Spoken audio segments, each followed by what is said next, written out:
wanted to get my egg freezing done, and I finally did it in the beginning of this year. What is the finances of such a... It's expensive. Well, how would you describe Humans of Bombay? We are storytellers. You didn't have any background when it came to storytelling. How did the inception start? 2014, 20th of Jan Yeah. is when I started Humans of Bombay. So a decade. Today is 11 years. Do you remember the first paycheck that you got through Humans of Bombay? It was...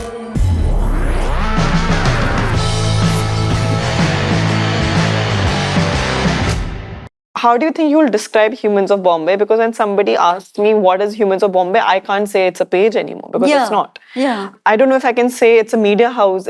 How would you describe Humans of Bombay I anymore? don't know, I'm still waiting to figure that one out. Yeah, Like, because there's so much happening. there's so much more than that meets the eye, right? Like, we work with the largest brands in the country, possibly the world, to do different forms of storytelling for them because we are storytellers. So, and everybody's kind of realized that the EQ just has to be higher. Like, nobody's interested in the overly curated kind of in the face push marketing. You want it to be authentic. You want it to be real. And I think those are the two words that best describe us. So interesting. You didn't have any background when it came to storytelling or photography, etc. How did the inception start? So the idea was to build a virtual magazine. Like, I don't know if you read Thought Catalog ever. Yes, of course. I used to follow it like then. Yeah, so it was massive then, and words really got to me. And I think it gets to everybody. This is around late 2010s after? No, this is 2013. That's when I graduated. Yeah. And 2014, 20th of Jan is when I started Humans of Bombay. So a decade. Today is 11 years. Oh my God, congratulations. We just cut a couple of cakes in office because it's been 11 years, and I still feel like, wait, how did all of it happen? Right? Yeah. But I've always followed Humans of New York and decided that I want that to be a column in this magazine. The first thing that I wrote or decided to author was a Humans of Bombay article. Right. As part of that magazine. And then that just took off where none of the other things ever happened or manifested because this was just it. And that was on Facebook because I remember initially I used to follow it on Facebook. It was just on Facebook. Then it was not like what it's today. Like we really did have the first mover advantage because I remember in a week we had like, I think 10,000 followers on Facebook, and that was a big deal. You know, I remember people used to wait for the next Humans of Bombay to see, okay, who's featured now and what's their story. And a lot of people used to share. And then I think there was a trickle-down effect where people started Humans of another city, Humans of a college, XYZ. It was Humans of XYZ because you had started these stories in India. When was it that you can like pinpoint that, okay, this is building up to something, like I have done something? For me, the question was always about validation, not in terms of likes, comments, and shares, but like, what am I doing to really add value or impact people? I've been very heavy on impact. So the first crowdfunder which we did was like 5 lakh rupees, which I had no idea that we would be able to do. It's a huge amount for the first one anyway. I had no idea. At that point, I was connected with a lot of people who wanted to tell stories and shift the narrative, right? Yeah. Like right now, we still read a lot about domestic abuse or about violence or about prostitution. But as a 22-year-old, I used to go out there and speak to these women because I wanted to document their stories. So I was connected with Kranti. They're daughters of sex workers, and they were thrown out of their home because the landlord figured out that they are daughters of sex workers. That's it, no other reason. And they were thrown out without any deposit back or anything. And she just called me and said, "I have girls anywhere between the age of 13 to 22 on the street." Oh, wow. She called you, she found the founder, Robin. And she was like, "Can you help?" I was like, "I don't know how. What can I do?" And she was like, "I don't know, how can we do something with money?" And at that point, keto was taking off. Yeah. So this was a time where everybody's businesses were just kind of taking off. Right. And I said, "I don't know, how much do you need?" And she said, 5 lakh. And I said, "Okay, let's try it." I told a very compelling narrative of a girl who was very proud of her mother who was into prostitution because she said, she's doing it to feed me.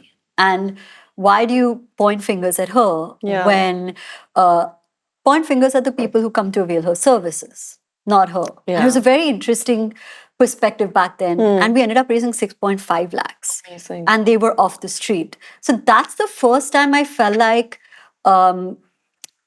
I want to get out of bed every single day to work on this, because I truly believe that we're adding value to people's life. But like you said, for the first 2 years, it was not about making money. Yeah. And of course, I don't think there was too much expense because you're sharing a story on Facebook and taking a photo. Yeah. So when did you think that, this can become a business? I'm making an impact, but I can make money out of this as well. When brands started approaching us saying, Okay. How do we work together? Because Yeah. the one thing that at Humans of Bombay we've done is built an organic audience. We've never paid for any kind of advertisement. We've never bought a single follower.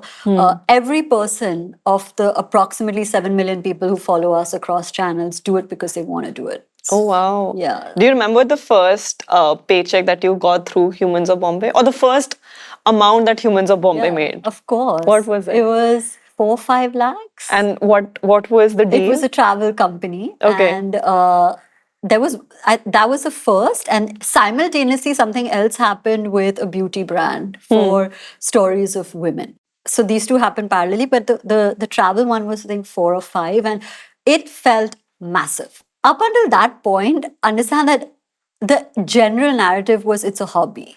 Yes, yeah.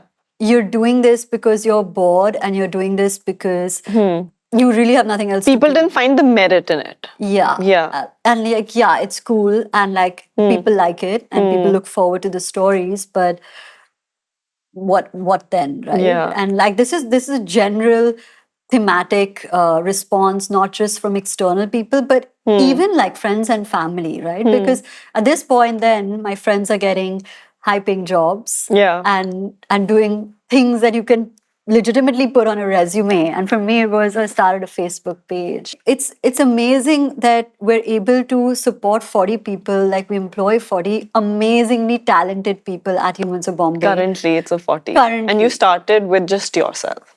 Just me. A storytelling page to everything that Humans of Bombay does. I would be really interested in knowing what all does Humans of Bombay do, and what are the current revenue streams? Okay. So we do podcasts. Yes. Yeah. We have a lot of brands who want to sponsor our seasons for the podcast in itself. So right now we're working with HSBC for their card, and it's been amazing. We also do have individual business owners who want to come on the podcast and talk about the nuances of their business. And they also give a fee sometimes? Yeah, they do, of course. There are certain dates that they want it to happen. There's a certain way. So, of course, it requires that kind of And why not? assistant. Honestly, yeah. We obviously have campaigns on Instagram that are purpose-driven. So, for example, I'm giving like a random example. Back in the day, we would do like Dove's beauty test, right? Okay. And we would find women who kind of overcame those beauty tests. So the brand would pay you, Yeah. and then you would ideate a campaign for them. We would for a ideate page. and curate a campaign. We also do employer branding for brands that is nowhere that you can see it. So it's not on my That's handle. internal. It's internal. So think of it, if you have a website. Yeah. Zomato. I know Zomato had a Humans Off at some point Yeah, we on their did, handle. Yeah. So imagine that you want to tell the story of a rider, or you want to tell the story of who's actually delivering your food or what their journey has been. We would do work like that. So it doesn't actually go on any of our digital, but it's just for the page on their website, on their newsletters, on their socials. So we're heavy, like it's big. That's a big vertical for us, where we just work with brands on their storytelling. Of course, a lot of avenues for revenue, and also you have a huge team of 40 people. Which one do you think is the most important and priority in terms of where the money is coming from? So none of the above right now. So we're building an app, and that's where I'm really placing all my bets, because I really believe that we can be that intersection between stories and that human fabric and AI. So that's what I'm building right now. So That app is really, really cool idea. And also you said that you have always been bootstrapped, but you're moving towards Yeah. raising a round. Yeah. What made you do that suddenly? So we're nowhere right now raising around. It Okay. will happen in Yeah. the next few months, and I hope it happens. Because I think I'm at this stage also, not just in my career, but in life, where I've seen this movie, right? Yeah. I want to see another movie now. And this Yeah. is completely out of my comfort zone. Like, I'm learning things about tech and AI that I had no inclination to learn about, but now it's actually interesting me. If I am someone who wants to do PR, this would be a great platform Yeah. as well. So did you have a lot of people coming that, hey, this is a specific story I want to tell the world. Can we use your platform? So we have constant pushback, right? Like, there's no way to make an entire story about one narrative, because Yeah. that's not how we write. So Yeah. even though we are in a position to do PR for people, and we do it, Yeah. it's very holistic and very mindful and treated the way any other human. Like you keep your ethos at core. Yeah. It's just non-negotiable. Amazing. The yeah. motivator is, how many people can I really impact? How Okay. many people can I deliver value to? So once Would you know a number of how many people, or what is the amount that you have, raised to impact people? Do you have a ballpark idea? of how much we've already raised, Yeah. I think it's like somewhere around 15 crores. Yeah, in 11 years. Yeah.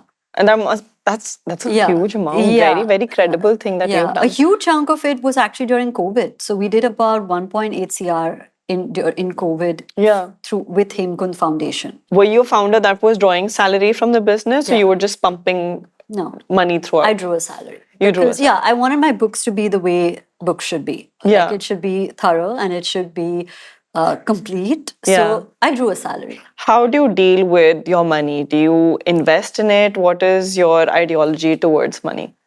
I do invest, Yeah. and I'm taking more of an active role in investing, because so far, and I hate to say it, but it is true, is that my father has been the person who's like, okay, this is how you should do it. Was your dad from a finance background?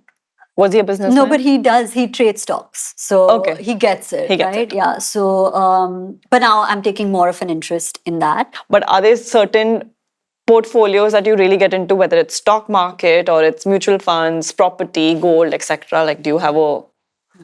I know that we've invested in a few stocks, and two of those have been my recommendations, Okay. because I figured it out. So I was really proud, like, okay, I know how to do this. Yeah. But no, but I'm looking forward to diversify that in the years to come. Yeah. Yeah. Do you think it's smart to invest in real estate in Mumbai? I don't know if you can afford it, I guess, Yeah. but it's like really expensive. It's so expensive. Yeah, it's really expensive. I don't know. Yeah, of course, real estate, if you can buy a house in Bombay, buy a house Yeah. in Bombay, but it's like really expensive. You haven't yet. No, I haven't. I live on rent. Yeah. So you're slowly getting into... Yeah. This might be very specific, but do you actively kind of see that I'm making X amount, this percentage should be saved, this percentage should be Really splurged? not. Like, no. no, I'm not. Like, that's what I'm saying. Like, money is a huge byproduct for me. Like, it's not a, okay, what's in my account? Yeah. And like, how much can I, like it's, I know large. It's happening and you find that it's happening. Yeah. It's also not a motivator in that sense. Yeah. It is a byproduct. Which is interesting, because then Yeah. you can focus on what you really want to do, Yeah. and that keeps on happening. Yeah. If you had unlimited money in Humans of Bombay's bank account, where all would you spend it, you think? Humans of Bombay's bank. That's a company account. But if I had unlimited amount of money, Yeah. I would travel. I would travel a lot. All right. So you have to fill in the blank for me. A girl boss for me is dash. Confident? One thing you don't like about your job. Well, audit. Like, yeah. Good answer. Yeah. Very good answer. Okay. Biggest financial lesson learned as an entrepreneur. Save every penny. Yeah? Yeah. Okay. Top tips for women in the 20s who are starting their own business. Save, cut every corner, keep money in the bank, because there will be a time where you need something extra and you dip into those reserves and you will thank yourself for the reserve. A financial risk you took that paid off.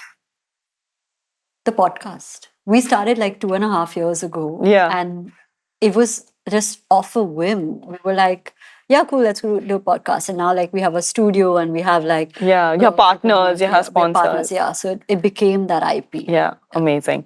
Top advice for creatives on managing money. I think awareness is a big one because a lot of people don't know whether they're in the green or the red until they actually go and check. So I think just being aware of where you stand is a good place to start. Your favorite or most memorable story that you've written? The late Ratan Tata Sir's story. Amazing. What's more important, art or profitability? See, I think when I'm talking, I'm going to answer this. When I'm talking to a business owner, let's not ask this question. Yeah, but I'm so in between because like I do have a very strong creative side, but I do have a very strong business side. So making profit while doing great art. Yeah, while making art profitable. Yeah. Basically being MF%. Okay. Yeah. How do you plan your personal versus business finances? Are they different or? Yeah. So business is very structured. Like there's cost sheets and everything is approval and everything is like super like there, right? For you to see at one glance. Yeah. Personal, not so much. If your company had unlimited money, where or would you be spending it for the company? I mean, if I had unlimited money, then I would not have to raise funding. So I would be. You would rather remain bootstrapped. Yeah. I would continue to remain bootstrapped, which is what I would love to do. Yeah. But your favorite part of your journey so far? I think building a team, going to that space. The energy is something else. It's like it's palpable and people are excited and motivated and we keep each other going and I'm really proud of the team at Humans of Bombay. Amazing. You answered very well, like very lot of clarity. How are you like a leader? Do you have a mantra? Do you have a specific culture that you really want to spread across Humans of Bombay? How is Karishma as a leader? We have a mantra in office. It actually wasn't made by me. It was made by people at the company. It's called Ho Jayega. So we've figured it out that whatever it is, right, we will do it. I love it. Ho Jayega is such a nice short. Just Ho Jayega. It'll happen. Is there something that you find really daunting being a leader? Look, it's like you have numbers in front of you and you know that there is a certain amount that you need to make every month just to make cost, right? We pay rent in Bombay. It's super expensive. I saw your office. It's beautiful. We pay like 40 people and we want people to thrive, right? It's not about survival. You know, just sometimes when you're a bootstrap company and you need to know that you're good. I've had my moments where I've been like, wow, like it's a lot. And like I know that it will happen, but for now it maybe feels like how do we make this process easier? Like going forward. Right. But for 11 years we've done it without external capital, which means that we know how to run a business. Is there a piece of advice that someone's given you that you really took home and kind of implemented it? And if yes, then who is this person? It was not advice, but the podcast that I did with the Zepto boys really made me think. Was it their enthusiasm or the fearlessness of unabashed? We can do this. And I used to be. I was 21 also, when I started, and now and they've like scaled and killed it and taken it to a whole other level. But also just still like boys, and it was nice. I feel like there's a fearlessness that is attached in your early 20s, especially. It's priceless if it's honed in the right way. I feel so. Everything now is more calculative. It's structured. It is structured. Yeah. What do you think is more lucrative and you would advise people to kind of get into? Right now? Yeah, that has been lucrative for you and you would advise people to get into too. So there was a list of industries that most of the smart people in the world are bullish on over the next decade. The first line of that obviously had AI. And I mean, tech in that context. The second line had content. AI is the future, and the people who will be successful and the people who will be a step ahead are those people who can integrate 2 or 3 of those buckets on those lists and make something out of that. Interesting. Yeah. Also, like there is a need for an intersection between AI and EQ, for example. So, Yeah, that's a tough spot that everyone's trying to Yeah. crack. What are the other parts of Karishma, that the things that you're working on, and the things that you want to work on in the future that people don't know about? For Humans of Bombay or aside? No, Or you. for me, I definitely want to write my own book. I love writing. It's a no-brainer. I'm learning the guitar. I'm very like random. Like it's not like, okay, this is what I want to do. Yeah. Like it's like I just want to keep growing and You keep also go with the learning. flow. Yeah, I really wanted to get my egg freezing done. And I finally did it in the beginning of this year. Did it come with a lot of relief after you did it? Yeah, because I'm just feeling so relaxed in terms of an insurance, right? Can you Yeah. still conceive naturally 100%? You used a very right term. It's an insurance. Yeah. So it's great. And if you don't mind me asking, what is the finances of such a It's thing? expensive. But if you are able to plan your finances and you think that that will ease the stress or the pressure that you otherwise feel from whatever factors there are, then it's a good option. Good option. Yeah. Okay, before we leave, this is one thing that I ask everyone. Okay. Is if you could tell women to unlearn something, what would you tell them to unlearn? Unlearn feeling guilty. I have a fundamental problem with the term selfish if it's used out Yeah. of context. Yeah. Like, I just don't think being clear about what works for you and what's best for you holistically, mental, physical, emotional, Yeah. is selfish. It is your birthright. Every single woman has spoken about being not feeling they deserve it, feeling guilty, imposter syndrome. That's a common thread that has actually joined all of us together. And it's kind of sad to see that everyone said the same thing. Yeah. I also really hope that people stop feeling that. And thank you so much No, thank for you. coming. I also learned a lot that I hadn't known about your journey at all. And I really hope that people also understand that it comes with a set of challenges, but you've been super consistent and determined. And best of luck for your round. Thank you. I hope it happens soon. And thank you so much for hosting me. Of course. I wouldn't have done this with anybody else. Amazing. Arey, yeah, so sweet. Thank you so much. Thank you.